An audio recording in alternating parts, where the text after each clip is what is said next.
Escala 1 en 36.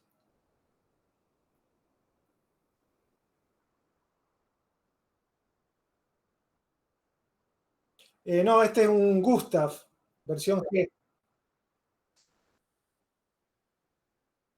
Así es, una de las últimas.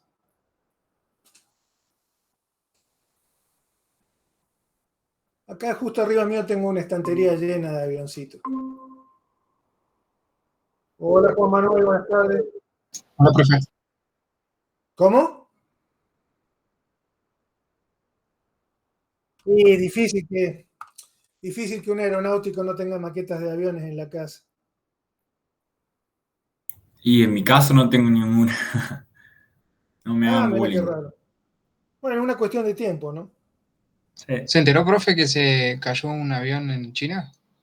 Sí, un 737-800. Impresionante la filmación, cómo cae el avión de punta.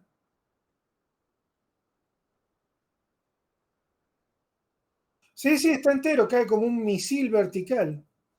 Realmente una cosa muy extraña, ¿no? Pero bueno, en realidad es el final de una trayectoria balística, ¿no? Cuando el empuje se hace cero, la Bx se hace cero y la Bi se hace máxima. Ahora En sí 3 se ve como minutos el avión cayó entero. 8.000 metros, profesor. Esa era la ¿Cómo? data que encontré. Que en 3 minutos cayó 8.000 metros. O sea que casi que Sí, cayó un sí, avión. sí.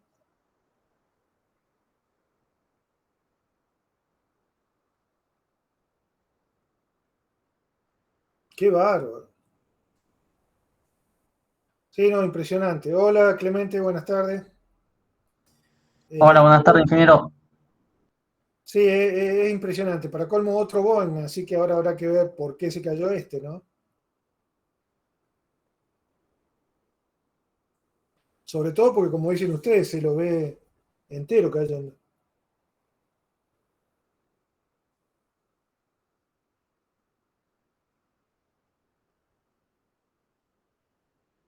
Sí,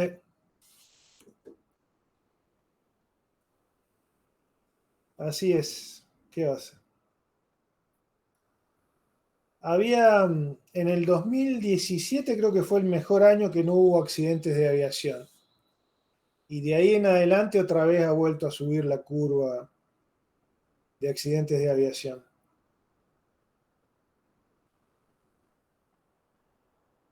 Digo,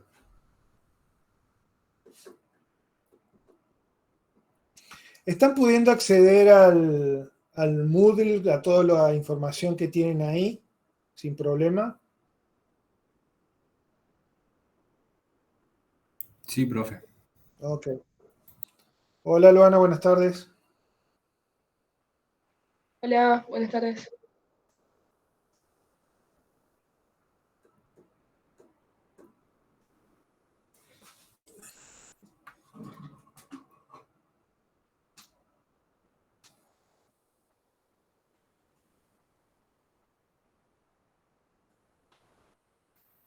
Este es un 262.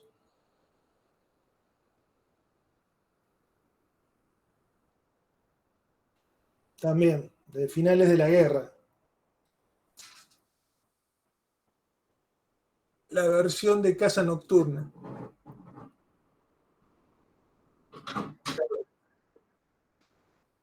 Exactamente. Los primeros radares primitivos. Buenas tardes, Manuel. Buenas tardes, Buenas tardes, profe. Sebastián.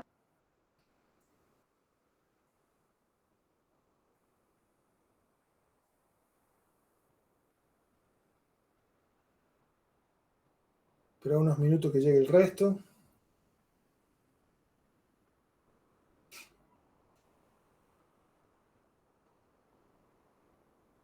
Buenas tardes, Bruno.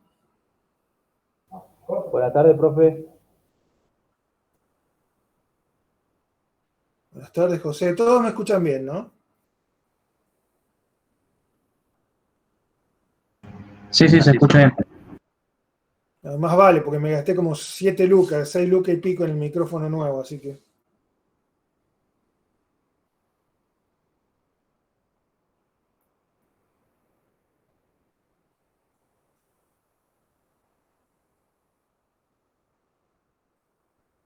una bocha que parece un satélite el micrófono.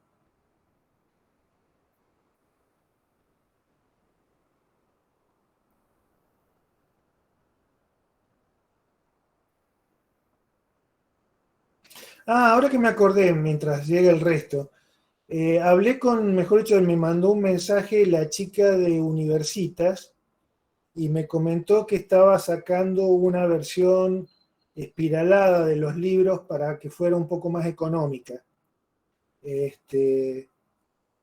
Y yo le sugerí que si iba a hacer eso, aprovechara y en todo caso viera la posibilidad de juntar los 3 libros en un solo libro espiralado y de esa manera reducía las tablas, porque cada libro tiene al final las tablas y los gráficos. Y en realidad, si va a juntar todo en un solo libro espiralado, se pueden ahorrar unas cuantas páginas porque no hace falta repetir las tablas. Me dijo que eso le iba a llevar un tiempo, así que posiblemente no lo haga ahora, pero lo haga más adelante. Va a ser una prueba a ver qué tal queda de juntar los 3 libros en uno solo con las tablas al final espiralado y ver si esa versión es más barata que los 3 libros por separado. Profesor, y yo le hago una consulta respecto a la guía de ejercicios nueva. ¿Hay Sí. alguna posibilidad de que ustedes nos compartan por medio del aula virtual o algo, el medio digital, digamos, tipo en PDF, aunque sea de los No, ejercicios resueltos? no, o sea, vos querés el libro en PDF. No, solo los ejercicios, básicamente. Bueno, sí, el libro. No, lo que sí vas a tener, que ya está, al menos, bueno, creo que en los otros profesores también, son los ejercicios, porque los ejercicios de los temas que yo doy están subidos al Moodle y está subida la grabación con la explicación.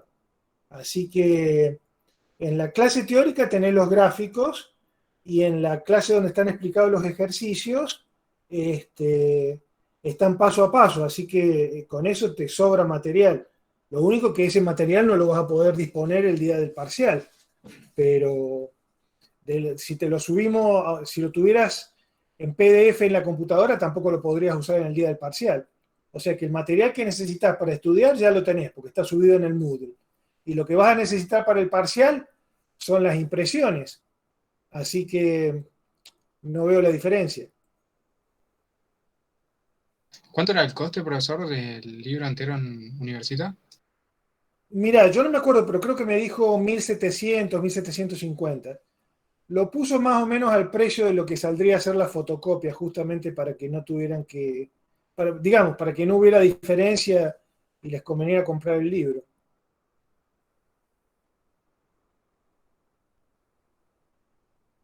La verdad que no sé cuánto está ahora una fotocopia, pero más barato que eso no sé.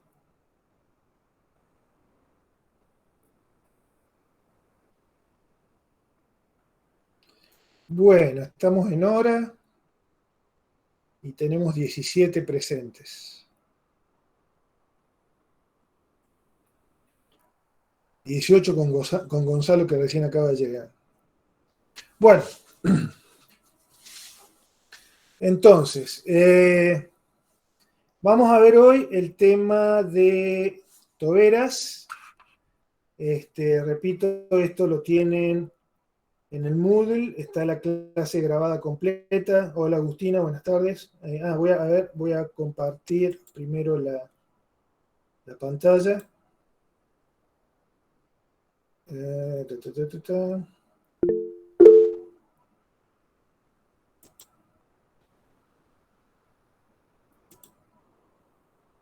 Acá estamos.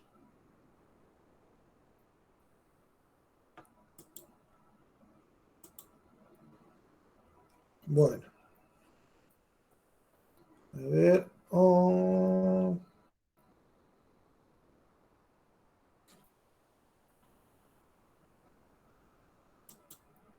A ver acá.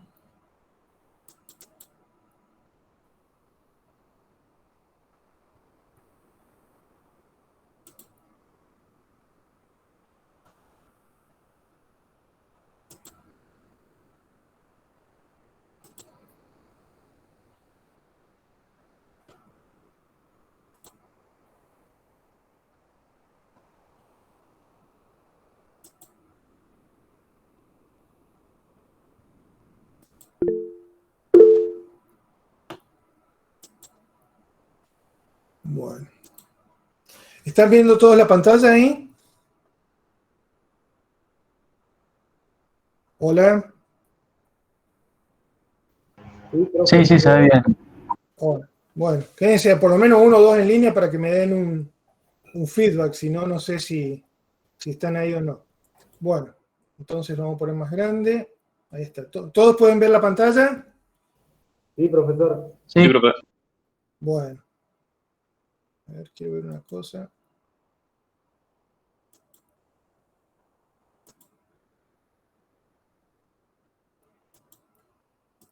Bueno, voy. No, esto no quería hacer.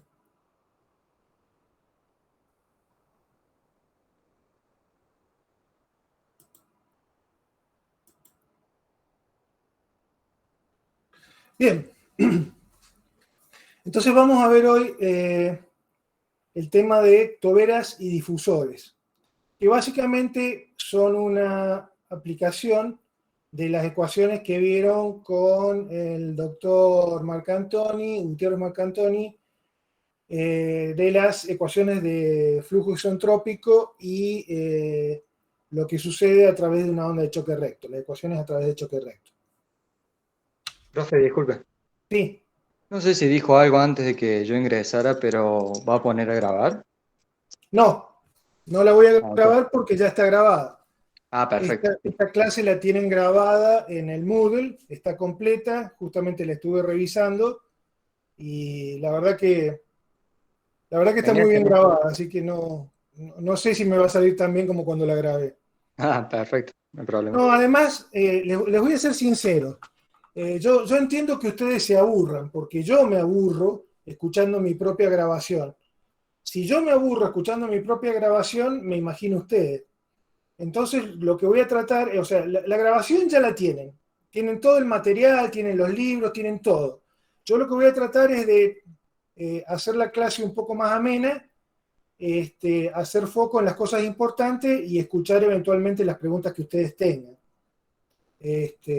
Incluso algunas partes posiblemente se las deje para que la vean directamente de la grabación para no hacer tan larga la clase y que se duerman. Claro, profe, más que nada era porque a mí particularmente me sirve repasarla más despacio e ir masticando la información, porque a veces como que seguirle tan de una me cuesta, pero está bien, si ya están las clases grabadas, no hay problema, lo seguimos. Sí, está grabada y la verdad que está bárbara. Así que en ese sentido, y también la pueden volver para atrás, la pueden ver de adelante para atrás, de atrás para adelante, no van a tener problema. En realidad, quieren que les diga una cosa, lo ideal sería que la vieran a la clase teórica antes, de manera tal de que ya tengan más o menos las dudas o lo que quieran preguntar listo. Y entonces de esa manera, cuando uno está dándole las clases ahora, ya pueden ir directamente a las preguntas sobre lo que les interesa. Pero bueno, tienen todo disponible el material. Así que en realidad casi que debiera ser un repaso de esto. Pero bueno, vamos a hacer de cuenta que no han visto nada. Entonces vamos a ver las toberas y vamos a ver el principio físico de funcionamiento, que es lo importante para que lo entiendan.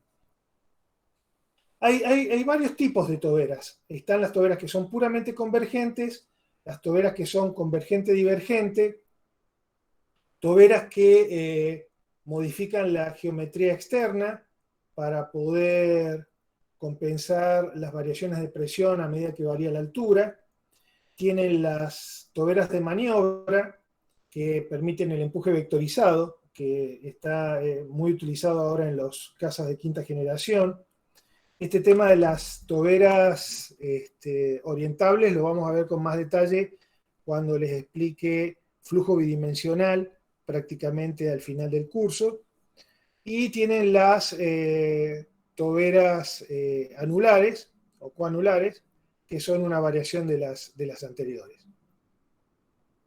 Pero antes de hablar de las toberas, quisiera repasar un concepto físico con ustedes que es muy importante que lo entiendan, porque si entienden este concepto físico, todo lo demás es una aplicación de esto.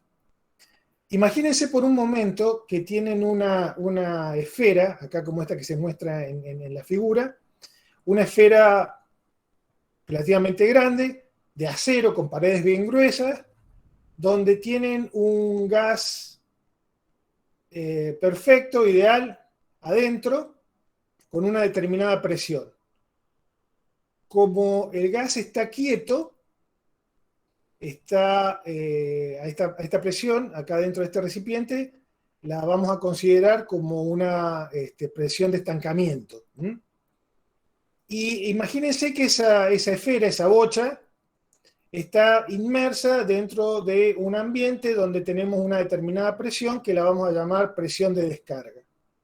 Entonces tenemos dos presiones, una presión adentro, presión estática, y una presión de descarga afuera. Supongamos que le hacemos un orificio pequeño a esta bocha de acero, por decirlo de alguna manera, de manera tal de que se comunique el interior de la esfera con el ambiente donde descarga esta bocha, ¿no? ¿Y qué pasa si las dos presiones son iguales? Si inicialmente la presión de estancamiento es igual a la presión de descarga, ¿va a haber flujo a través de la pared de esta bocha? No, no habría. Exactamente, no va a pasar nada, porque como las presiones son iguales, no pasa nada. Pero ¿qué pasa si yo disminuyo la presión de descarga manteniendo constante la presión de estancamiento dentro de la bocha? ¿Qué va a pasar? Contesten sin miedo, no tengan miedo. La idea es que sea interactivo, no va a ser muy aburrido. ¿Qué va a pasar? Flujo en el sentido hacia afuera, digamos. Exactamente, se va a producir un flujo desde adentro. Siempre, por supuesto, hemos dicho que la presión de descarga es menor que la presión de estancamiento. Bien, ¿qué pasa si yo mantengo la presión de estancamiento y sigo bajando la presión de descarga? ¿Qué va a suceder? La velocidad del flujo que está saliendo ¿va a aumentar, va a disminuir o va a seguir igual? Va a aumentar, muy bien. ¿Hasta dónde va a aumentar? Yo sigo manteniendo la relación de la presión de estancamiento, pero sigo disminuyendo la presión de descarga. La velocidad va a aumentar. Yo esa velocidad la puedo expresar en términos de Mach, o sea, en términos de la velocidad del sonido, que no es otra cosa que la velocidad del flujo dividido la velocidad del sonido. Eso es la definición del número de Mach. Ya lo vieron con el doctor Elasker. ¿Hasta dónde va a aumentar la velocidad? Hasta que el Mach sea igual a ¿cuánto? ¿Lo tienen escrito, chicos? A 1. Claro, o sea, el Mach máximo que yo voy a alcanzar va a ser igual a 1.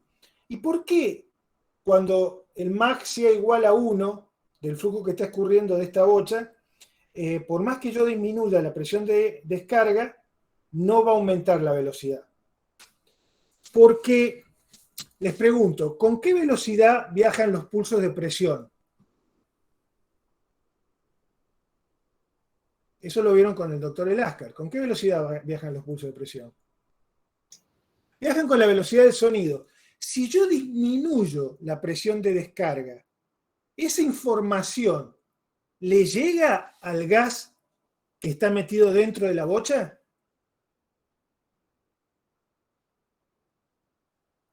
¿No?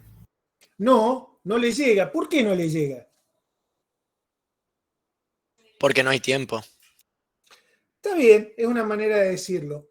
Porque si la información viaja con la velocidad del sonido de afuera hacia adentro, pero de adentro hacia afuera el gas está escurriendo con Mach igual a 1, eso significa que la información de afuera hacia adentro no puede llegar, no puede viajar, porque la velocidad relativa es 0. Por lo tanto, la bocha adentro no se entera que yo bajé la presión afuera. Y como la bocha no se entera que yo bajé la presión afuera, sigue respondiendo con el mismo caudal. O sea, pasándolo en limpio, una vez que alcanzo Mach igual a 1, donde está el agujerito, por más que yo baje la presión de descarga, como la bocha no se entera adentro de que yo he bajado la presión, porque esa información viaja con una velocidad relativa igual a la velocidad con la que se está escurriendo el gas, la información no le llega. Y por lo tanto, por más que yo baje la presión de descarga, acá la velocidad va a seguir siendo Mach igual a 1. ¿Se entendió ese concepto? Es súper importante porque si entendieron ese concepto, todo el resto de la clase es facilísimo. ¿Alguna duda acá? Bien. Todo claro. Eso mismo yo lo voy a representar de otra forma. Exactamente lo mismo. Tengo dos recipientes. Un recipiente A que tiene una presión P sub C en el interior y un recipiente B que tiene una presión P sub B en su interior. Y están conectados entre sí por un conducto que presenta una sección mínima, que ahí está marcado con A de color rojo. ¿Qué pasa si yo represento el caudal en función de la relación PB sobre PC? O sea, voy a relacionar la presión del recipiente B sobre la presión en el recipiente C. Bueno, hago exactamente lo mismo que les expliqué recién. Mantengo constante la presión del recipiente C y voy disminuyendo la presión del recipiente B. Como P sub C es constante y P sub B está disminuyendo, ¿qué le pasa a la relación PB sobre PC? Fíjense, la relación PB sobre PC se va haciendo cada vez más chica, o sea, me voy corriendo en el eje X hacia la derecha. ¿Y qué le va a pasar al caudal a medida que la relación PB sobre PC se vaya haciendo más chica? ¿Qué le pasa al caudal?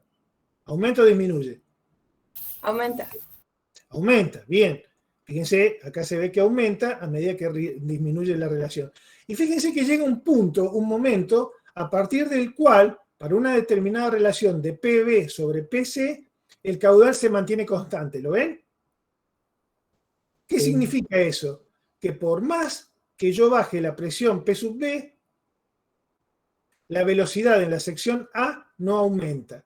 Y ahora yo les pregunto, ¿cuál será la velocidad que se alcanzó en esta sección A, que es la más delgada en este conducto?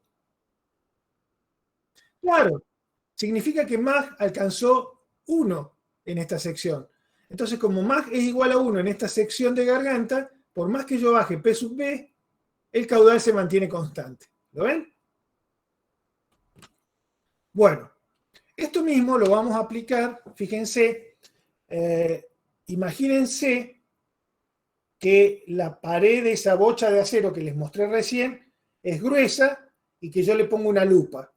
Y que el agujerito que yo he hecho en esa pared de acero tiene esta forma que se ve acá. O sea, tiene forma de una tobera puramente convergente, donde del lado interno tengo una sección mayor y del lado externo tengo una sección menor. Entonces, dentro de la esfera tengo las condiciones de estancamiento, P1, T1 y B1, o sea, presión, temperatura y velocidad, y del lado de afuera tengo presión P sub 2, T sub 2 y B sub 2. O sea, son los parámetros externos a esa bocha imaginaria que les mencioné recién. Entonces, fíjense, en esta figurita, que es una tobera puramente convergente, ¿cuál será la velocidad máxima en esta área de salida? ¿Cuánto será?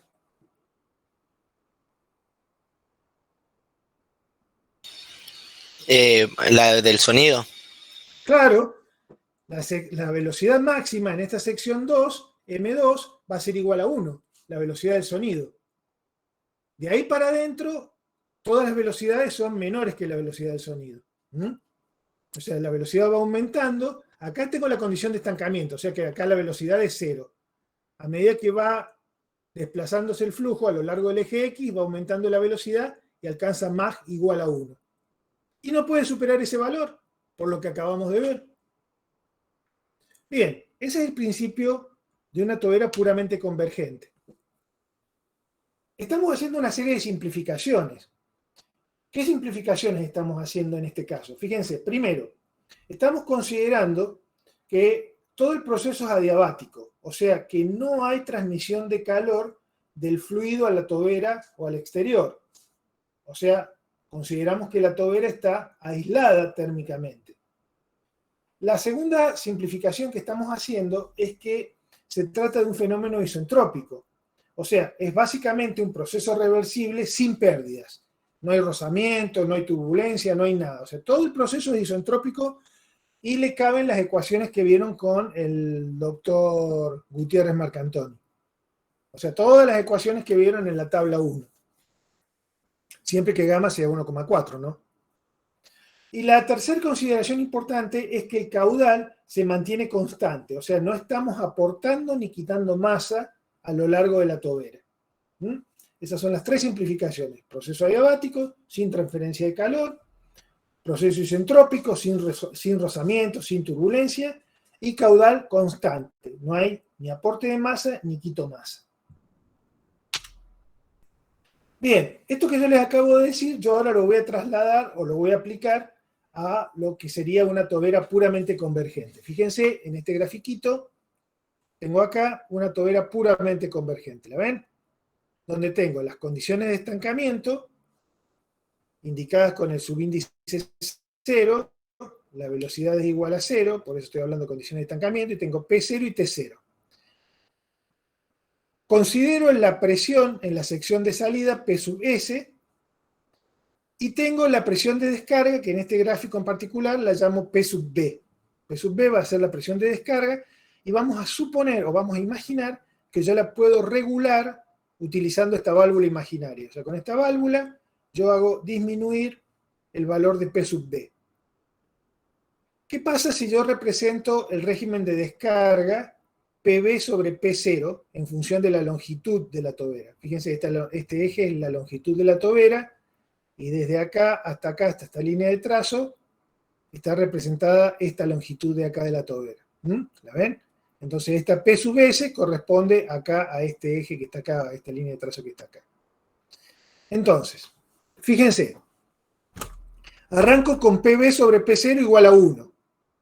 ¿Qué pasa si la presión de descarga y la presión estática son iguales?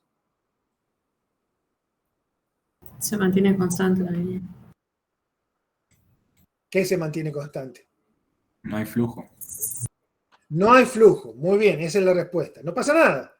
Como no hay diferencia de presión, no hay flujo a través de la tobera. Yo empiezo a disminuir PB con respecto a P0. P0 dijimos que la mantenemos constante. Entonces, fíjense, como la sección va disminuyendo, ¿qué le va pasando a la velocidad? Aumenta. Va aumentando. A medida que la sección disminuye, la velocidad aumenta. ¿Por qué es eso? Porque el caudal se tiene que mantener constante. Entonces la única forma que el caudal se mantenga constante, si reduzco el área, es que la velocidad aumente. Y si la velocidad aumenta, ¿qué le pasa a la presión estática dentro de la tobera puramente convergente? ¿Aumenta o disminuye? Va disminuyendo. Va disminuyendo. Por eso la relación P sobre P0 va disminuyendo a medida que el flujo se desarrolla dentro de la tobera. ¿Lo ven? Por eso la curva va bajando. Si la relación PB, presión de descarga sobre P0, no es lo suficientemente grande, el flujo se va a acelerar, pero va a seguir saliendo con un mag subsónico. Mantengo P0 constante, sigo bajando P sub B, y fíjense lo que va pasando. Cada vez voy teniendo una velocidad de salida mayor, acá en la sección de salida, hasta que alcanzo un determinado valor de presión, que le voy a llamar P asterisco o P crítica, donde para la relación P asterisco sobre P0 alcanzo mag igual a 1, que sería este caso que está acá, ¿lo ven? Entonces, en función de lo que hemos visto, una vez que alcanzo la relación crítica P asterisco sobre P0, ¿qué pasa si yo sigo bajando con esta válvula la presión de descarga? ¿Pasa algo? No. No pasa nada, correctísimo. ¿Por qué? Porque ya se los expliqué. Por más que yo baje la presión de descarga, esa información no viaja aguas arriba. Entonces el flujo no se va a modificar. Esto hace que tengamos esta tabla que está representada acá con dos regímenes. Un primer régimen donde el caudal, acá está el caudal expresado en forma paramétrica, depende de la relación PB sobre P0. O sea, en la medida que yo modifique PB sobre P0, el caudal se va a modificar. Y un segundo régimen, que es una vez que alcanzo mag igual a 1 en la salida, donde el caudal ya no depende de la relación PB sobre P0. Y es lo que tengo graficado acá arriba. Fíjense, acá tengo la relación PB sobre P0, y fíjense, acá arranco de 1, y para este lado, o sea, hacia la izquierda, disminuye. A medida que yo vaya reduciendo la presión P sub B, o sea, la presión de descarga, fíjense, el caudal, que está expresado en forma paramétrica, va aumentando, ¿ven? Hasta que alcanza el máximo. Una vez que yo alcance el máximo, que es cuando obtengo la relación P asterisco sobre P0, que es la relación de presión crítica, si yo sigo bajando la presión de descarga, el caudal no se modifica, ¿lo ven? Sigue constante. Lo mismo tengo representado, fíjense, en esta otra figura, donde tengo PB sobre P0, y acá tengo la presión de salida sobre P0. Fíjense, en el primer régimen, mientras modifique la presión P sub B y mantenga constante P0, la P de salida se va modificando, ¿ven? O sea, la presión de salida va disminuyendo a medida que P sub B va disminuyendo. ¿Lo ven? Pero una vez que yo alcanzo P asterisco en la sección de salida, por más que yo modifique la presión P sub B, la P sub S no se modifica. O sea, la presión de salida no cambia. ¿Por qué? Porque la presión de salida es la que corresponde para MAG igual a 1 exactamente a la salida. Y como ya alcancé la condición sónica, el caudal máximo, por más que yo baje P sub B, la presión de salida no se me va a modificar. ¿Se entendió? ¿Alguna duda con la tobera puramente convergente? Se entendió, profe. ¿Cómo? Que sí se entendió. Bueno, buenísimo. Esto nos pone un límite interesante, porque de acuerdo a lo que acabamos de ver, en teoría yo no podría acelerar a ningún gas perfecto hasta MAG mayor que 1, lo cual sería un límite para fabricar motores cohete. Por suerte, un señor llamado Laval, que era un sueco que había hecho mucho dinero en la industria láctea, se encargó, entre otras cosas, de estudiar este fenómeno y descubrió o ideó una tobera, una forma de tobera que al día de hoy se la conoce en honor a él como tobera de Laval. Y es una tobera que permite aumentar el número de MAG a la salida hasta alcanzar valores supersónicos. ¿Y cómo funciona esta tobera de Laval? Bueno, básicamente esta tobera de Laval tiene una sección convergente, una sección de garganta y una sección divergente. Para entender cómo funciona esta tobera de Laval, también vamos a hacer algunas simplificaciones. Primero vamos a asumir que no se produzcan ondas de choque en su interior. Justamente lo divertido de esto es ver qué pasa cuando se genera una onda de choque en el interior, porque esos son los problemas que van a tener que resolver en el parcial. Pero básicamente una tobera de Laval funciona cuando no tiene ondas de choque en su interior. La tobera, como ya les mencioné, básicamente es un dispositivo, a diferencia de los difusores que vamos a ver enseguida, que transforma la energía de presión en energía cinética. A medida que el flujo se va desarrollando dentro de la tobera, al igual que como vimos con la tobera puramente convergente, para diferentes secciones de la tobera van a tener distintos valores de velocidad y por lo tanto van a tener distintos valores de presión, de densidad, que ya vamos a ver cómo se calculan en cada caso. Lo que sí es importante tener en cuenta es que los fenómenos que se van a producir en una tobera del tipo de Laval son fenómenos propios de un flujo compresible. O sea que el flujo se va a mover dentro de la tobera a elevadas velocidades.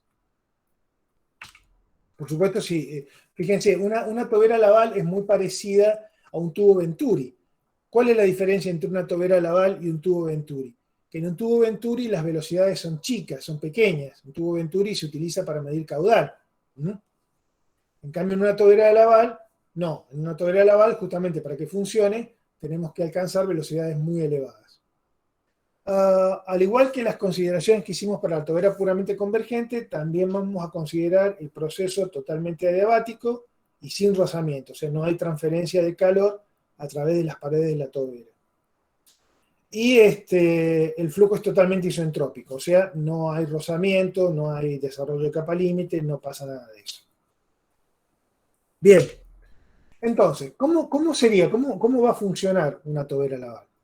Fíjense, acá a la derecha tienen un gráfico, vamos a arrancar de arriba hacia abajo y vamos a ir viendo qué va pasando en cada uno de los casos. Si en algún momento tienen alguna duda, me avisan y yo paro y hago la ampliación que requiera o la explicación que requiere el caso. Entonces acá tenemos, fíjense, la tobera de Laval representada con una parte puramente convergente, el área de garganta y una parte divergente. Acá tenemos las condiciones de estancamiento y acá tenemos las condiciones de descarga o la presión de descarga. Entonces, vamos a suponer que esta presión de estancamiento se mantiene constante en todos los casos, o sea, desde arriba hasta abajo, siempre P0 es constante.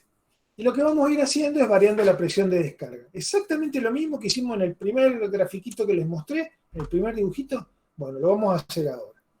Entonces, comienzo bajando la presión de descarga. ¿Qué es lo que va a suceder?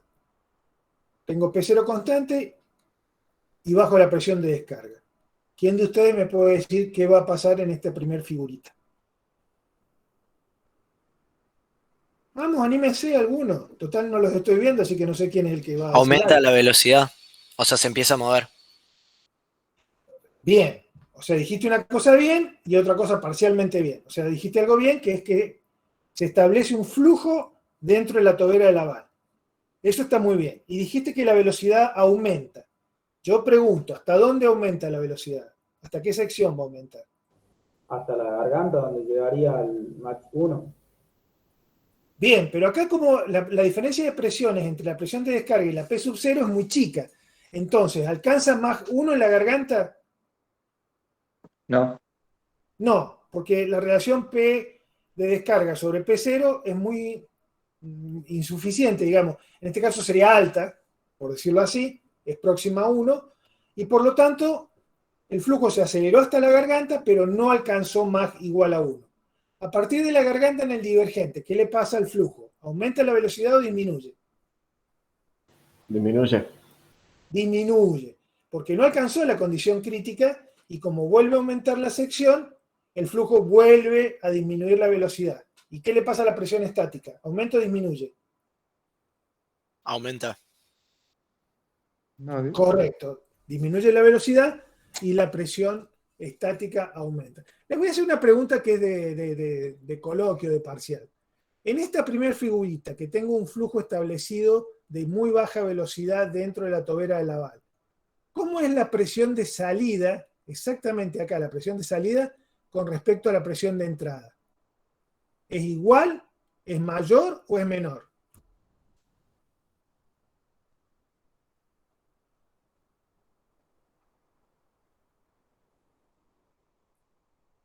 A ver, piensen rápido. No es tan difícil. Menor. Es menor, correcto. ¿Por qué? ¿Y por qué es menor? Porque hay mayor velocidad. ¿Por qué hay velocidad?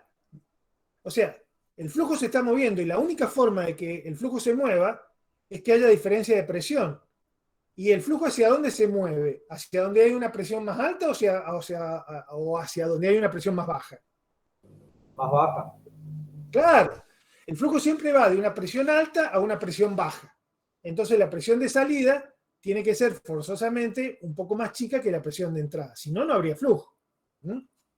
Esos son conceptos básicos que los tienen que tener bien, bien claros. En el único caso en que la presión va de menor a mayor es cuando yo le estoy entregando energía mecánica, que es lo que hago en el compresor de un motor a reacción. El compresor de un motor a reacción, yo comprimo el aire y entonces el aire va de baja velocidad, de baja presión a alta presión. ¿Pero por qué? Porque yo le estoy metiendo una energía mecánica. Bien.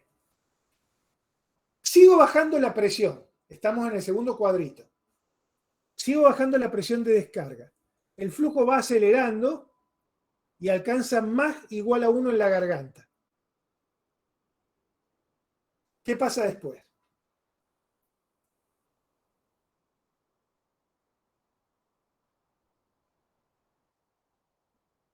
Ahora sí se mantiene el flujo constante.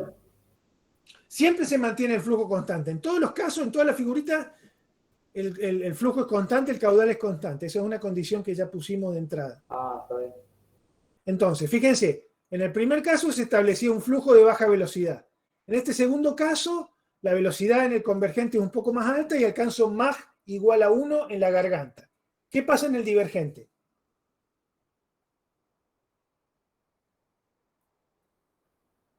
Disminuye la velocidad Bien, ¿por qué? porque aumenta el área. Perfecto. Porque si bien alcancé mag igual a 1 en la sección de garganta, la relación de presiones PB sobre P0 todavía no es lo suficientemente baja para que el flujo se siga desarrollando en forma supersónica a lo largo del divergente. Entonces alcancé la condición crítica en la garganta, pero no tengo suficiente diferencia de presiones y entonces el flujo se vuelve a ser subsónico en el divergente. ¿Todos entendieron eso? Bueno. Sí. No. Digan sí, profe, así yo ya sé que están todavía ahí, si no, no sé si ya se fueron al baño, se desmayaron, se durmieron. Bien. Vamos al tercer cuadrito. Mantengo P0 constante y vuelvo a bajar más la presión de descarga. Fíjense lo que pasa. Alcancé mag igual a 1 y el flujo se empieza a hacer supersónico en el divergente. O sea, hay una parte del divergente donde tengo flujo supersónico y de golpe me aparece una onda de choque, el flujo se recomprime bruscamente y como hay una onda de choque, ¿cómo es el flujo detrás de la onda de choque? ¿Supersónico o subsónico? Subsónico. Subsónico. Entonces el flujo sigue en el resto del divergente como subsónico y la salida es subsónica. ¿Lo ven? Bien. En los ejercicios vamos a trabajar sobre estos casos que son los más interesantes. Sigo bajando la presión, disminuye más la presión de descarga. ¿Y qué le pasa a la onda de choque? Recuerden que P0 es constante. Como P0 es constante y sigo bajando la presión de descarga, la onda de choque viaja hacia afuera y se posiciona exactamente a la salida. ¿La ven acá? Entonces, en este dibujito tengo flujo subsónico en la parte del convergente, más igual a 1 en la sección de garganta, y el flujo se hace supersónico y va aumentando permanentemente hasta que llega a la sección de salida. Cuando llega a la sección de salida, tengo una onda de choque. ¿Qué le pasa al flujo ahí? Se vuelve subsónico. Perfecto, hay una recompresión brusca exactamente a la salida, y de un lado de la onda de choque tengo flujo supersónico y del otro lado de la onda de choque tengo flujo subsónico. Excelente. Sigo bajando la presión de descarga y fíjense lo que ocurre. Esta onda de choque recto a la salida se transforma en un abanico. Acá tenemos una onda de choque que sale hacia afuera. ¿Ven? Esta onda de choque estaba acá, ahora la tengo acá afuera. Es una onda de choque recta acá. Y acá se produce lo que se llama una pierna de Mach. Se produce arriba y se produce abajo. Esto lo vamos a ver más en detalle cuando veamos flujo bidimensional al final del curso. En este caso todavía tengo una... Perdón, voy a buscar algo.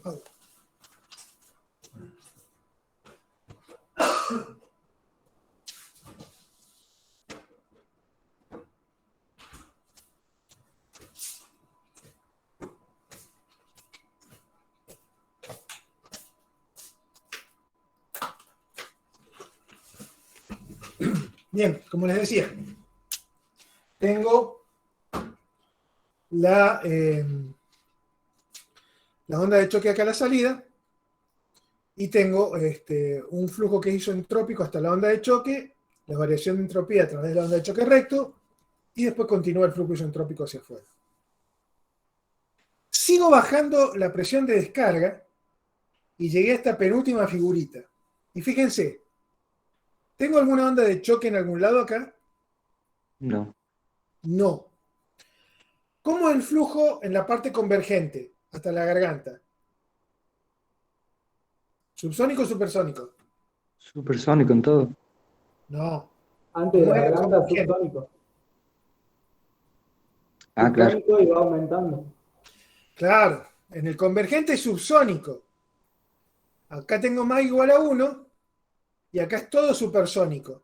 Y todo el proceso es isentrópico, ¿lo ven? Porque no hay onda de choque. Este caso se conoce como la condición de diseño. Cuando la tobera está funcionando en esta condición, es la condición para la cual fue diseñada. O sea, la relación de áreas que tiene es la que corresponde justamente para la relación P de descarga sobre P0 de diseño, donde no tengo variación de entropía. Todo el fenómeno es isentrópico. Bien. Y por último, ¿qué pasa si después de haber alcanzado la condición de diseño, yo sigo bajando más la presión P sub D?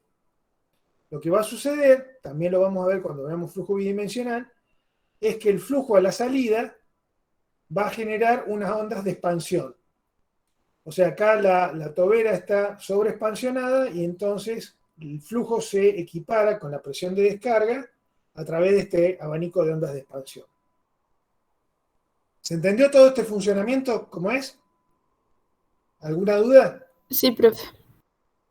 Bien, ahora imagínense que esto es la tobera de un cohete y que las condiciones de estancamiento están dadas por la cámara de combustión del motor cohete.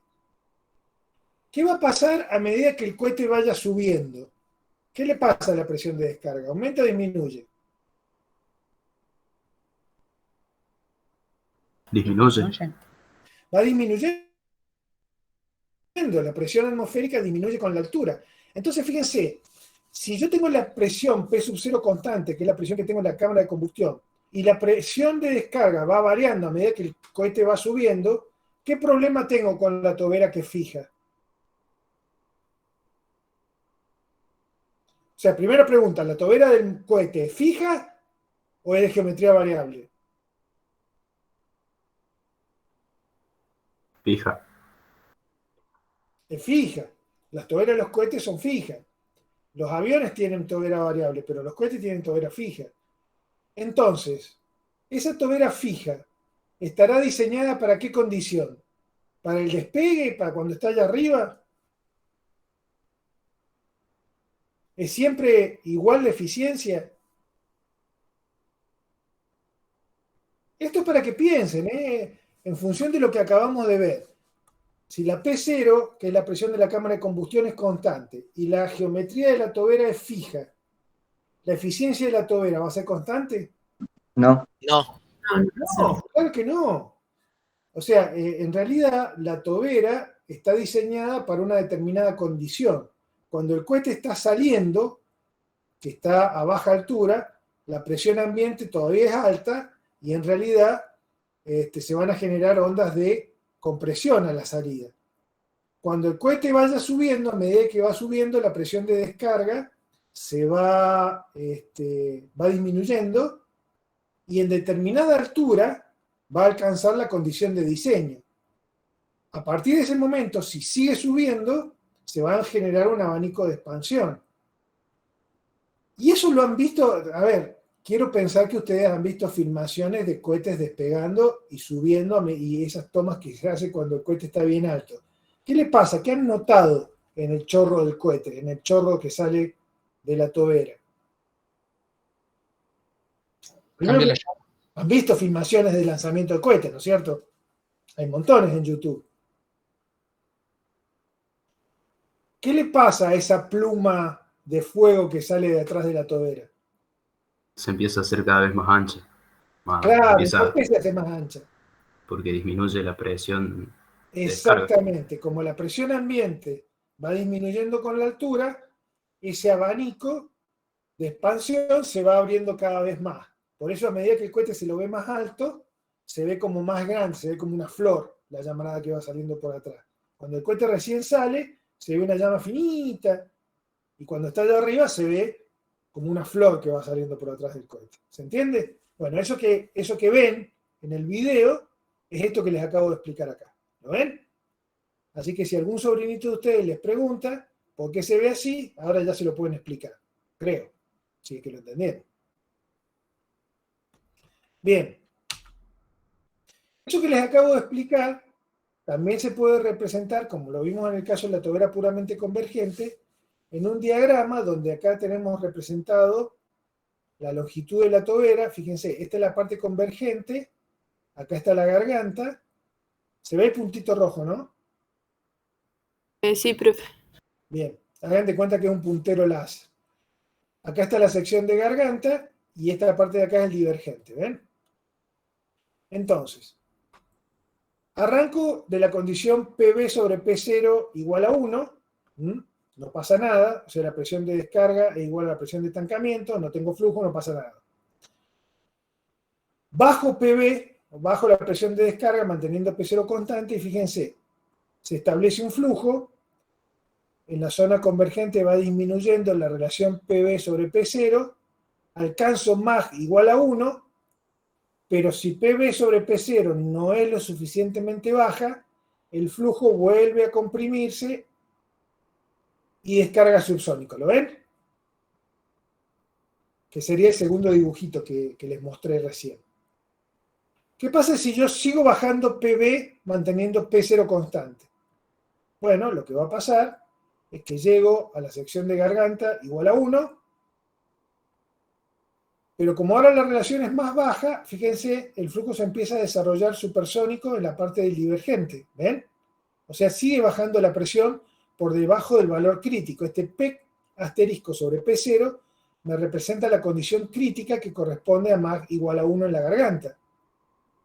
Pero como PB sobre P0 todavía no es lo suficientemente baja, se produce una recompresión brusca a través de la onda de choque, ¿ven? Y se produce este salto que está acá. ¿Lo ven al salto? Entonces, acá tengo la presión detrás de la onda de choque, esto es la presión delante de la onda de choque, esto es la presión detrás de la onda de choque, y acá tengo la descarga en régimen subsónico. Pregunta de coloquio, de parcial, de examen final. La P0 detrás de la onda de choque, o sea, la presión de impacto detrás de la onda de choque, ¿es igual a la presión de impacto delante de la onda de choque? Es menor. No. ¿La presión de impacto detrás de la onda de choque recto aumenta o disminuye?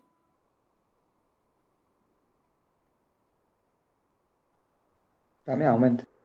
Aumenta, eso lo vieron con el ingeniero, con el doctor Gutiérrez.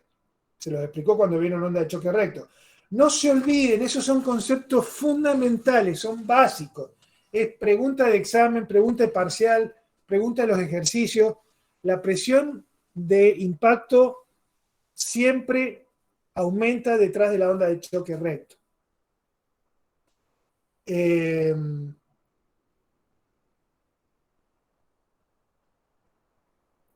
Perdón. No, yo me equivoqué. Sí, profe, tenía anotado al revés. Sí, no, que estaba mirando el grafiquito de abajo. La presión de impacto siempre disminuye. Estaba bien lo que dijiste, disculpame, estaba mirando el grafiquito de abajo y estaba pensando, eso pasa por pensar adelantadamente. La presión de impacto siempre disminuye a través de la onda de choque recto. Eso es una característica. Por eso el fenómeno, y eso ¿por qué la presión de impacto siempre disminuye? Hay una respuesta que es la de cajón. Porque de ahí sale la energía para aumentar la entropía. Excelente, muy bien. ¿Cómo es tu nombre? Luana. ¿Ah? Luana.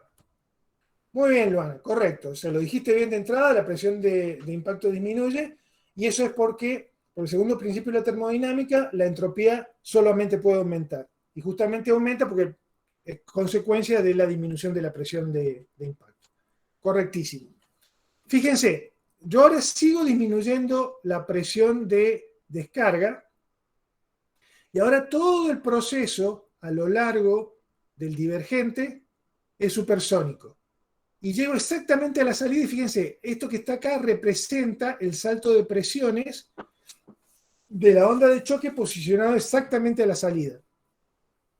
Entonces, en este punto de acá, tengo la relación PB sobre P0 que corresponde al flujo delante de la onda de choque recto, y este punto que está acá representa la PB sobre la P0 detrás de la onda de choque. Pero fíjense, hemos dicho que la P0 ha cambiado a través de la onda de choque recto. Entonces, esta P0 que yo tengo en este punto es menor que la P0 que yo tengo en este punto. ¿Se entiende? Bien. No escuché que me dijeran nada, pero si hay una onda de choque recto, obviamente hay una variación de P0 a través de la onda de choque recto. Y fíjense, en este caso, con la onda de choque exactamente a la salida, ¿cómo es el proceso a lo largo de toda la tobera Laval? ¿Es isentrópico o no es isentrópico el proceso? ¿Es isentrópico? Es isentrópico. A lo largo de toda la tobera, el proceso es isentrópico. Únicamente es no isentrópico exactamente a la salida, que es donde está la onda de choque. ¿Mm? Y detrás de la onda de choque, ¿cómo será el flujo? ¿Supersónico o subsónico? Subsónico.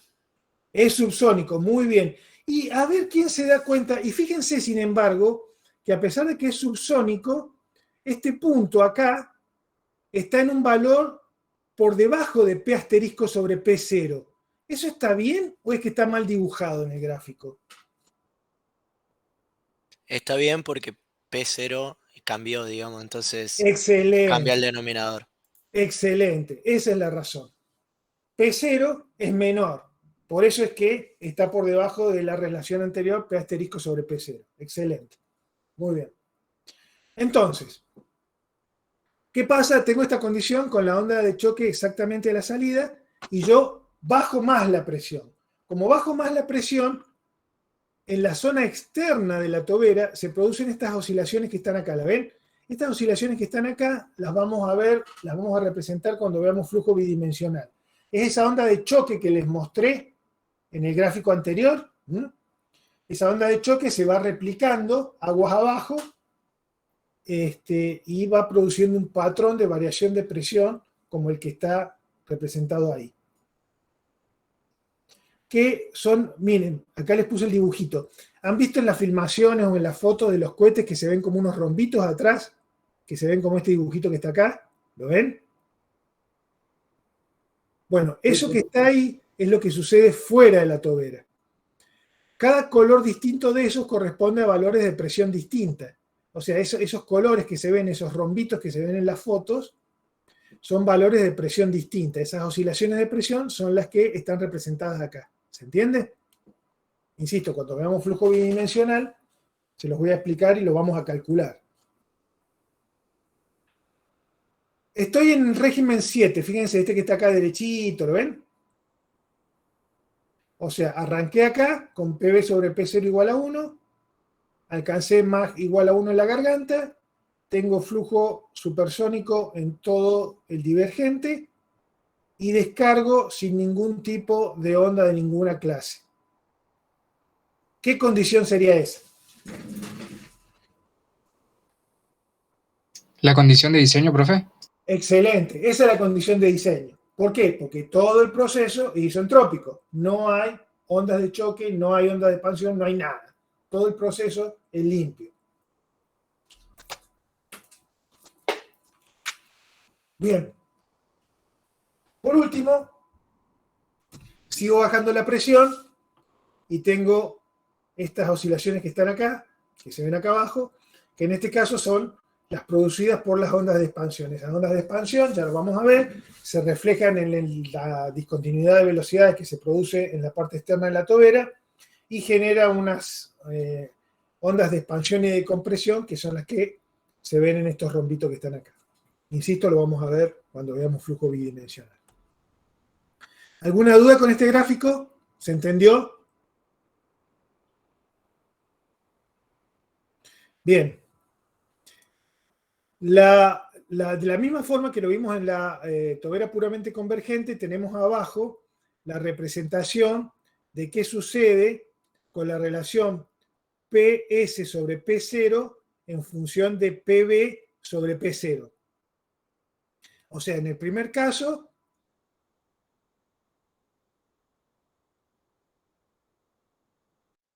la relación PS sobre P0, presión de con la presión de descarga sobre la presión de estancamiento. Pero una vez que alcance la condición crítica, ya no va a estar relacionada y se mantiene constante. Eso que está acá, lo podemos representar acá en términos del caudal paramétrico. Fíjense, al igual que la tobera puramente convergente, a medida que voy voy disminuyendo la presión de descarga, el caudal va aumentando. Una vez que alcanzo Mach igual a 1 en la garganta, que sería, fíjense, esta curva 3, ¿la ven? Esta que está acá, así, alcancé Mach igual a 1 acá, pero después descargo subsónico, es este punto 3 que está acá. Como alcancé Mach igual a 1 acá, por más que yo cambie el valor de la presión de descarga, el caudal se mantiene constante. Perdón.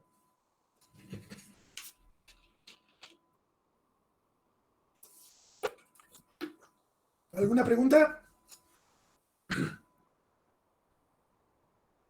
Miren, para los que son más fierreros, hace muchos años atrás estaba en la fábrica y vino un preparador muy famoso de autos de acá de Córdoba, que no voy a dar el nombre para no quemarlo, y entró preguntando en esa época trabajamos en la parte de aerodinámica. Él quería una toma de aire ultrasónica. Entonces nos miramos con el ingeniero Bombín, estaba el ingeniero Luque. ¿Qué quiere? No, dice, porque yo tengo auto de carrera y necesito una toma de aire ultrasónica. Y nos quedamos mirando, entonces le digo yo, mire, usted lo que necesita en todo caso será una toma de aire supersónica. Sí, eso. Entonces le digo, bueno, pero a ver por qué es eso. Y entonces me explicó. No, dice, porque el reglamento fija un determinado diámetro en la garganta del carburador del motor del auto y no se puede superar ese valor. Y yo necesito que el auto tenga más admisión de aire, tenga más caudal de aire para poderle sacar más potencia. Entonces, oh sorpresa, yo le pregunté cuál era el valor de ese diámetro, hicimos unos numeritos rápidos, y ocurría algo que era de esperar. Para un determinado número de RPM y para una cilindrada determinada del motor, con ese diámetro se alcanzaba Mach igual a 1 en la garganta del carburador. Por lo tanto, fíjense, el reglamento estaba muy bien hecho, muy bien pensado, porque lo que se hacía era limitar la potencia de los motores en función de la garganta del carburador. ¿Por qué? Porque dimensionando la garganta con un determinado diámetro, se limitaba el caudal de aire. Y al limitar el caudal de aire, ustedes están limitando la cantidad de oxígeno. Y al limitar la cantidad de oxígeno, ustedes están limitando, ustedes saben lo que es la relación estequiométrica, creo que lo tienen que haber visto en máquina y si no lo van a ver.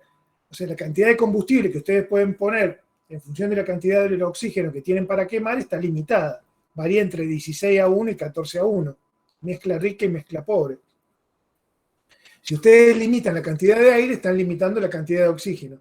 Y una vez que limitan la cantidad de oxígeno, por más que le metan más combustible, ese combustible no se va a quemar. Y si ese combustible no se quema, por lo tanto están limitando la potencia de ese motor. Entonces cuando le explicamos todo ese principio físico, ahí lo entendió y ahí se dio cuenta que el reglamento estaba bien hecho y estaba justamente pensado para limitar la potencia de esa forma. Algún tiempo después, algunos años después, descubrimos, nos enteramos, viendo las noticias, que a un equipo de rally, creo que era japonés, lo habían suspendido porque había hecho una trampa.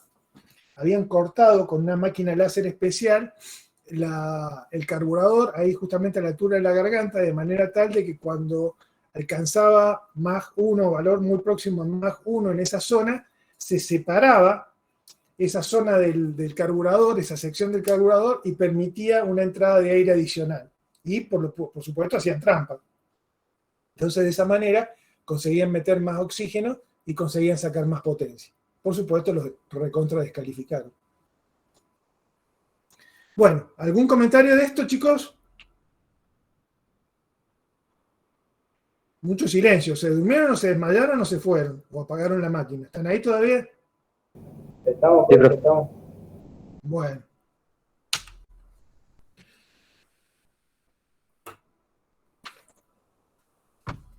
Disculpen, cada tanto me tengo que mandar un trago de acá de una gaseosa que tengo, porque si no, se me seca la garganta y no puedo seguir hablando.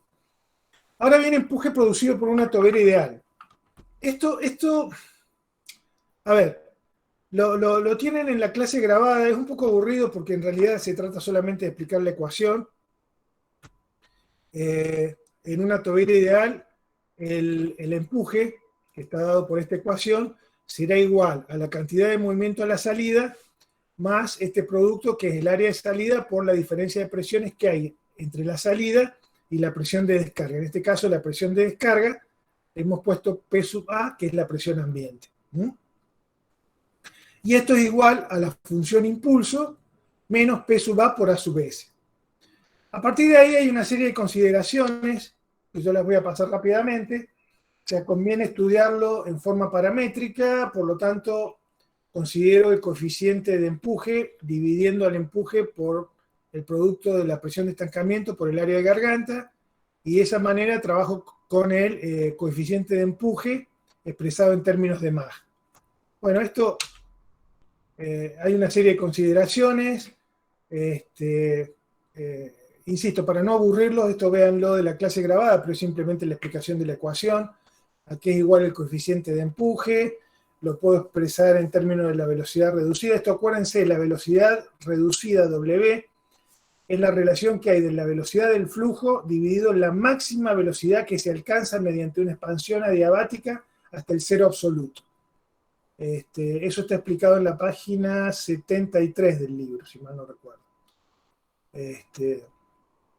Y de esa manera, ustedes pueden, haciendo las consideraciones por el caso de la tobera puramente convergente, en el que el caso de la presión ambiente es igual a la presión asterisco, cuando el MAG de salida es igual a 1, pueden obtener el coeficiente de empuje mínimo, y de la misma manera pueden calcular el coeficiente de empuje máximo, y fíjense una cosa, eso sí, está el coeficiente de empuje en función de gamma, por lo tanto yo puedo representar este coeficiente de empuje en función de gamma. Fíjense, acá tengo gamma, que varía entre 1 y 1,6, no llega a 1,7, y tengo la representación de ese coeficiente de empuje para una tobera puramente convergente, que se incrementa en la medida que cambia gamma, y el coeficiente de empuje máximo, que va disminuyendo en función de gamma,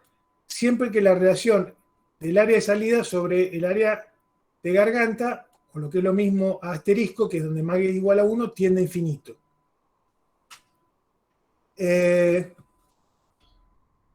Bueno, esto es lo mismo, simplemente esto es para mostrarles el caso de una tobera que descarga al vacío. Fíjense, yo puedo representar el coeficiente de empuje sobre el coeficiente de empuje de una tobera puramente convergente en función de la relación del área de salida sobre asterisco para distintas relaciones de descarga. Esto es PA sobre P0, o sea, esto es la presión de descarga o presión ambiente sobre la presión de estancamiento. Fíjense, va variando, cada curva tiene un valor distinto. Y el caso límite es cuando descargo al vacío, o sea, PA, que es la presión ambiente, es igual a 0, o sea, descarga al vacío, y por lo tanto PA sobre P0 es igual a 0. Para todas estas curvas, el valor máximo lo voy a obtener cuando la presión de descarga es igual a la presión de salida. En ese caso, estoy en la condición de diseño y estoy obteniendo el máximo empuje. De esto a los fines prácticos, yo les puedo contar lo siguiente. Si yo hago una tobera puramente convergente, yo sé que el flujo va a estar permanentemente aumentando a lo largo de la tobera, y en la condición máxima voy a alcanzar MAG igual a 1 a la salida. ¿Estamos? Pero si yo hago una tobera convergente divergente, una tobera Laval, y esa tobera no está trabajando en la condición de diseño, ¿qué es lo que va a pasar? Lo que va a suceder es que a lo mejor alcanzo MAG igual a 1 en la salida, perdón, MAG igual a 1 en la garganta, pero si la relación de presiones no es la correcta, o la geometría de la tobera Laval no es la correcta, ¿qué le va a pasar a la eficiencia de la tobera? ¿Va a ser mayor que la tobera puramente convergente o va a ser menor?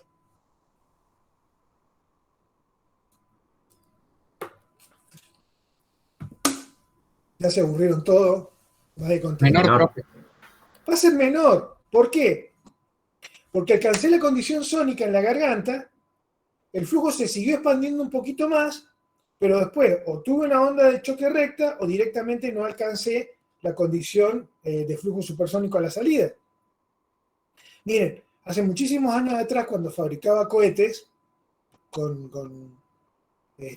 mezclando nitrato de potasio, azúcar y todas esas cosas, fabricaban nuestras propias toberas.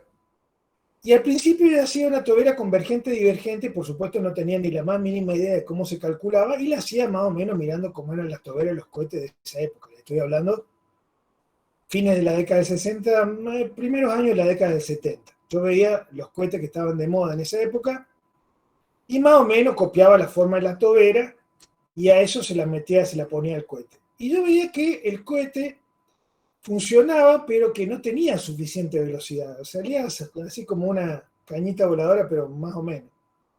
Hasta que un día hubo un accidente y se partió la tobera al medio y salió la parte divergente. O sea, quedó solamente la parte convergente. Y para mi sorpresa, el cohete salió más rápido. O sea, empezó andando despacito, se cortó a la altura de la garganta, se cayó la parte divergente y ahí el cohete salió como un tiro. Yo no entendía lo que había pasado. Por suerte, muchos años después, habiendo estudiado esta materia, me di cuenta que lo que pasaba es que como eso estaba hecho más o menos ojito, y no estaba bien calculado, obviamente, al cortarse la tobera por la sección de garganta, justamente en la sección de garganta tenía el Mach máximo, y por lo tanto todo el divergente, que en teoría se suponía que mejoraba la eficiencia de la tobera, en realidad lo que estaba haciendo era exactamente lo contrario, la estaba empeorando. Al cortarse y caerse, el Mach de salida fue mayor y por eso el cohete funcionó mejor. Bueno, tardé unos años en darme cuenta, pero esa es la explicación. Bueno. Profe, sí. Y en cuanto a las toberas que usan, por ejemplo, en el espacio para ubicar los satélites y eso, ¿tienen algo en especial o diferente con las toberas que usan para lanzar los cohetes? Nada diferente. Si vos te fijás en las fotos, las toberas de maniobra son exactamente igual, solamente en algunos casos están bien evidentes. Por ejemplo, fíjense en YouTube, miren el módulo de servicio de las naves Apolo, de las que iban a la Luna. Van a ver en el módulo de servicio que en el módulo de servicio es la parte cilíndrica. O sea, el módulo de comando es el triangulito, que es lo que llegaba de vuelta, la cápsula propiamente dicha, y el módulo de servicio era la parte cilíndrica que iba acoplada atrás. Si le prestan atención, el módulo de servicio tiene tiene varias cosas interesantes. Una es el tamaño de la tobera. La tobera trasera es enorme, ya vamos a volver sobre ese tema cuando veamos flujo bidimensional, pero van a ver que al costado del módulo de servicio tiene como unos cubitos, y de esos cubitos sale una crucecita de toberitas. Pero son bien toberitas como las que les acabo de mostrar. Bueno, esas son las toberitas de maniobra. En las naves más modernas no son así externas, sino que están sobre la pared del cohete, y lo que se ve afuera es solamente en la sección de salida. Pero si prestan atención, van a ver que hacia adentro se van achicando y tienen un determinado ángulo, justamente para que el chorro salga en una determinada dirección y eso le dé un comando que genere un momento que le permita al astronauta poder maniobrar la cápsula, o en el caso de un satélite, poderlo rotar o posicionar. No sé si te quedó clara la respuesta. Sí. Mírenlo, porque es muy interesante. Miren, lo bueno es que a medida que uno va aprendiendo cosas nuevas, empieza a prestarle atención a los detalles, no solamente en las cápsulas o en los cohetes, también pasa en los aviones, y empieza a comprender un montón de cosas que uno al principio no les prestaba ninguna atención, ¿no? Bueno. Esto sí lo vamos a ver rápidamente también, que son los coeficientes de empuje de una tobera real. O sea, hemos estado hablando de una tobera ideal hasta ahora, pero la verdad es que hay algunos factores que hacen que una tobera ideal en realidad tenga un empuje menor debido justamente a estos factores de corrección. Y tenemos tres coeficientes que nos sirven para corregir el empuje de una tobera ideal con respecto a una tobera real. Uno es el coeficiente de descarga C sub M, el otro el coeficiente de velocidad C sub B y el otro el coeficiente de conicidad C sub C. Vamos a ver rápidamente qué es cada uno. C sub M, que es el coeficiente de caudal, que me relaciona el caudal másico. Fíjense, es el caudal másico real sobre el caudal másico isoentrópico.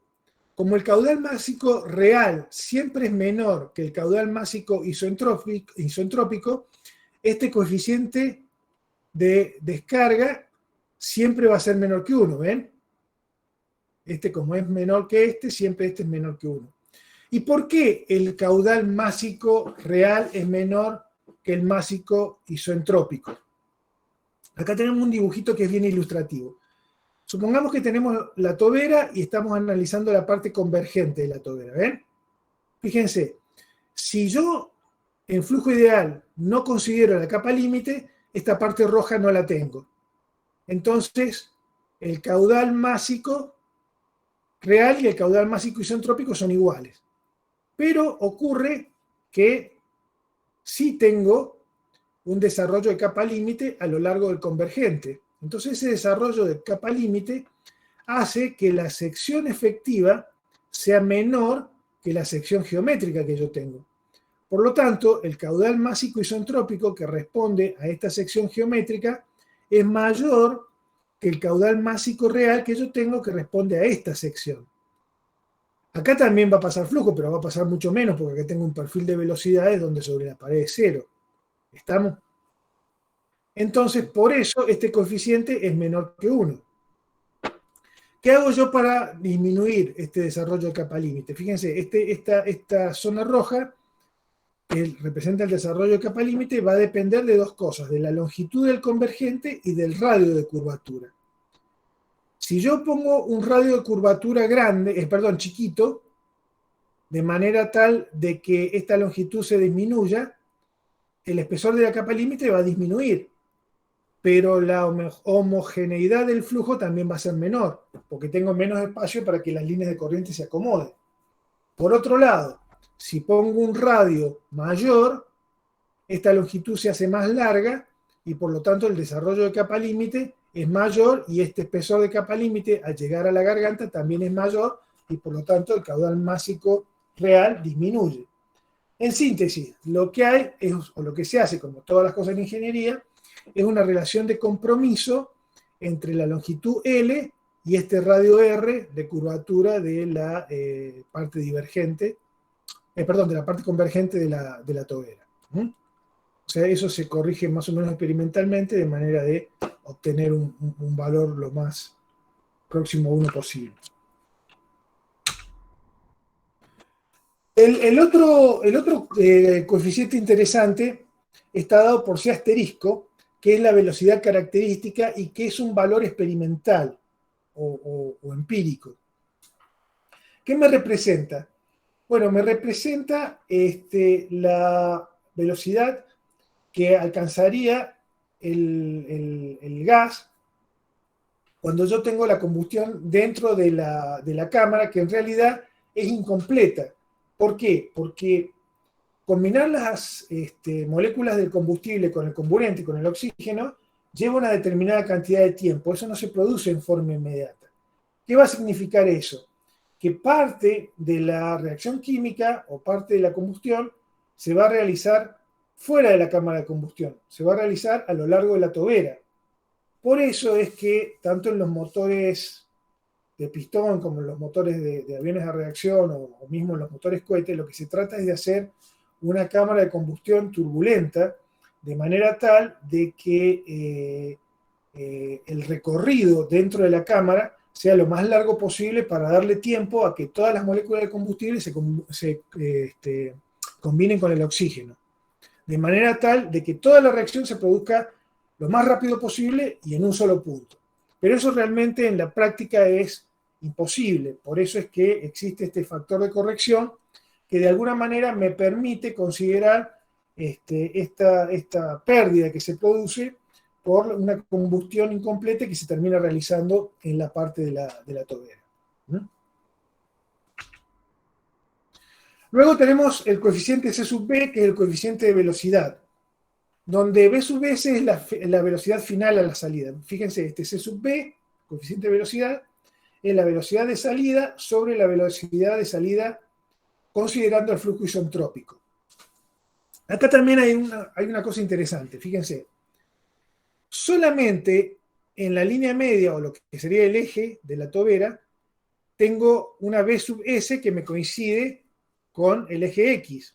O sea que esta componente de velocidad es la que se transforma 100% en empuje.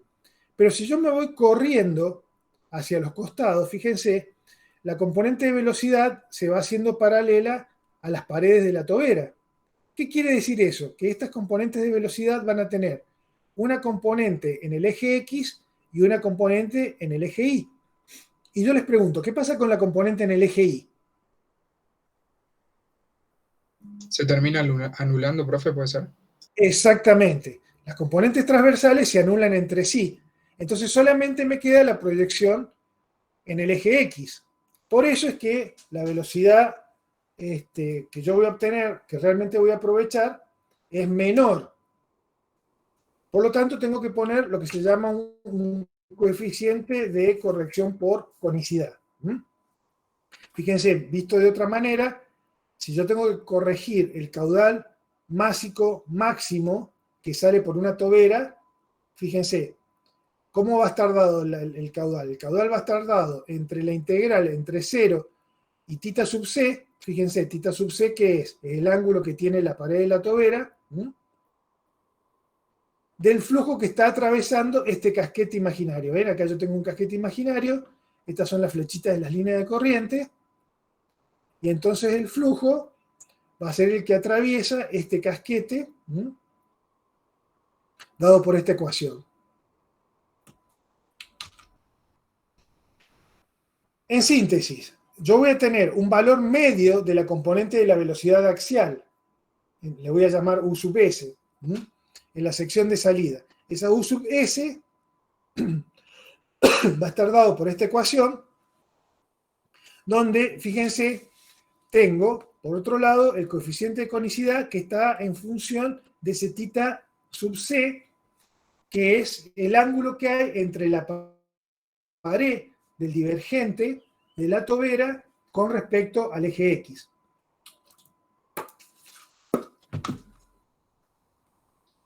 ¿Se entendió?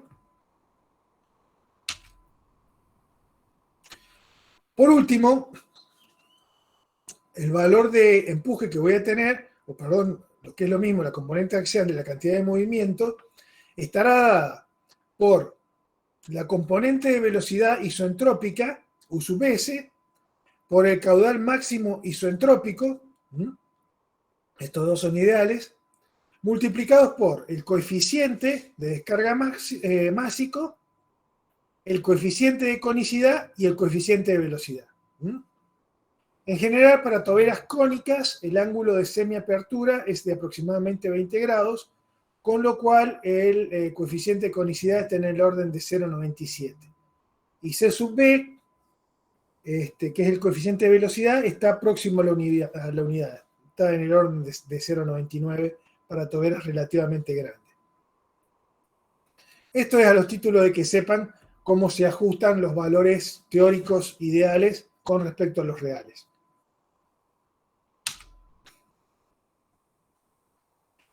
Bueno, vamos a ver ahora la eficiencia de las toberas reales y les doy un descansito de 5 minutos. Hemos dicho que debido a la fricción del fluido con las paredes de la tobera, se producen algunas pérdidas que hacen que el proceso sea irreversible, pero seguimos considerándolo adiabático, o sea que no hay no hay transferencia de calor a través de las paredes de la tobera. Entonces podemos representar lo que vamos a llamar la eficiencia adiabática de la tobera. Y se puede hacer con este grafiquito que es muy simple. Fíjense, yo voy a representar la entalpía versus la variación de entropía. Y acá trazo dos isobaras, P1, que es la entrada de la presión, perdón, el valor de presión a la entrada de la tobera, y P2, que es la presión de salida de la tobera. Básicamente, como la tobera es un dispositivo cuyo objetivo es transformar la energía de presión en energía cinética, P1 siempre será mayor que P2, ya que B1 es menor que B2. Y fíjense, en este diagrama entalpía-entropía, si yo quiero representar el salto de entalpía entre la entrada y la salida ideal, fíjense, en el caso ideal, la variación de entropía es 0. Por lo tanto, el salto de presiones entre la entrada y la salida está representado por esta línea vertical roja que está acá, donde el salto de entalpía sería H1 menos H2, o sea, esta entalpía inicial menos esta entalpía final, que la puedo expresar en términos de la velocidad. O sea, B2 al cuadrado menos B1 al cuadrado sobre 2. Ese es el salto de entalpía ideal, o isentrópico. Pero sabemos que, por segundo principio de la termodinámica, la entropía va a variar y va a ser positiva. Entonces, suponiendo un delta S, en vez de pasar de 1 a 2, voy a pasar de 1 a 2 sub R. Entonces, el salto de entalpía, ahora en vez de ser de H1 a H2, es de H1 a H2R. Y fíjense, este salto de entalpía real es menor que este salto de entalpía isentrópico. Entonces, ¿cómo estará la eficiencia? La eficiencia va a estar dada por el salto isentrópico real dividido el salto isentrópico, el salto entálpico real dividido el salto entálpico ideal. O lo que es lo mismo, fíjense, acá tengo el valor de la entalpía, el valor de la eficiencia adiabática es la diferencia de velocidades B2 real al cuadrado menos B1 cuadrado sobre B2 cuadrado menos B1 cuadrado. O sea, el salto entálpico real sobre el salto entálpico ideal. Eso es la eficiencia adiabática. Y fíjense, ¿cómo es B1 con respecto a B2? B1, fíjense, es a la entrada, generalmente son las condiciones de estancamiento, por lo tanto B1 siempre es mucho menor que B2. Por lo tanto, si B1 es mucho menor que B2, o en general es 0, si estamos hablando de las condiciones de estancamiento, ese término se me va y me queda directamente la eficiencia adiabática como la velocidad a la salida al cuadrado dividido la velocidad a la salida al cuadrado para el caso isentrópico. Esta es la velocidad a la salida real sobre la velocidad a la salida para el caso isentrópico. Y esa es la expresión simplificada de la eficiencia adiabática. Bueno, tómense un descansito de 5 minutos, yo tengo las 4:20 y 21. Seguimos, ¿les parece bien a las 4:30? Sí, profe. Bueno, ok, profe. vayan al baño, respiren, lávense la cara, así seguimos con este tema de los difusores que son muy interesantes. Listo, profe. Yo dejo todo acá enganchado, todo tal cual, para que no se corte.